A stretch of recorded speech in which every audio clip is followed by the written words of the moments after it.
Hello दोस्तों कई बार लोग कंधे के दर्द से परेशान होते हैं और मुझसे जानना चाहते हैं कि सर कंधा जाम क्यों हो जाता है या फ्रोजन शोल्डर बीमारी क्या होती है, क्यों हो जाती है और इसका कैसे इलाज किया जा सकता है। दोस्तों फ्रोजन शोल्डर जैसे कि नाम से ही पता चल रहा है, इसमें कंधा फ्रीज हो जाता है या कंधे के मूवमेंट चले जाते हैं। पेशेंट को हाथ को ऊंचा करने में, पीछे ले जाने में इसमें दिक्कतें आने लगती है। फ्रोजन शोल्डर में दोस्तों ये होता है कि जो कंधे के चारों तरफ का जो कैप्सूल है वो टाइट हो जाता है और इसकी वजह से फ्रोजन शोल्डर होता है। इसके सामान्यतः कारण होते हैं या तो आपके डायबिटीज़ हो या थायराइड हो या कंधे में कोई चोट या फ्रैक्चर हो जाए या कंधे में कोई लिगामेंट टूट जाए, तो इन सब कारणों से फ्रोजन शोल्डर हो सकता है। फ्रोजन शोल्डर में शुरू में जो पेशेंट होता है उसको रात को दर्द होता है, उधर की करवट लेके सोने में दिक्कतें आती है। धीरे धीरे कंधा जाम होने लग जाता है और एक समय ऐसी सिचुएशन आ जाती है कि कंधे का थोड़ा सा मूवमेंट करने में भी उसको दर्द होता है। जब वो हमारे पास आते हैं तो सबसे पहले हम उनका एक्सरे कराते हैं। ज़्यादातर फ्रोजन शोल्डर में एक्सरे नॉर्मल ही आता है। उसके बाद कई बार एमआरआई कराने की सलाह दी जाती है। एमआरआई से पता चल जाता है कि पेशेंट के फ्रोजन शोल्डर है या अधेजिव कैप्सुलाइटिस कहते हैं इसको मेडिकल की भाषा में।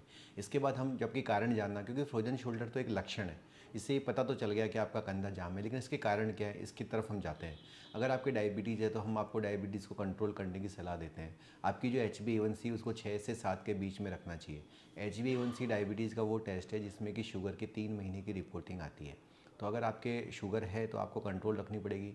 अगर आपके थायराइड है तो TSH 6 या 7 से नीचे रहना चाहिए। ये तो जड़ है जिससे कि आप फ्रोजन शोल्डर को आगे बढ़ने से रोक सकते हो। इसके बाद पेशेंट को कुछ दर्द की दवाइयाँ दी जाती है, साथ ही फिजियोथेरेपी सिखाई जाती है। कुछ एक्सरसाइज हम सिखाते हैं दोस्तों, जिसकी मदद से कि उनको एक्सरसाइज से धीरे धीरे कैप्सूल को स्ट्रेच करना होता है। ये एक पेनफुल प्रोसेस होता है। अगर आपकी शुगर कंट्रोल में है या थायराइड ज़्यादा नहीं है तो कंधे में इंजेक्शन भी लगाया जा सकता है, जिससे कि फिजियोथेरेपी करने में मदद मिलती है। ये इंजेक्शन हमारे यहाँ रूटीनली हज़ारों पेशेंट्स को लगाए गए हैं और सबको बेनिफिट मिला है।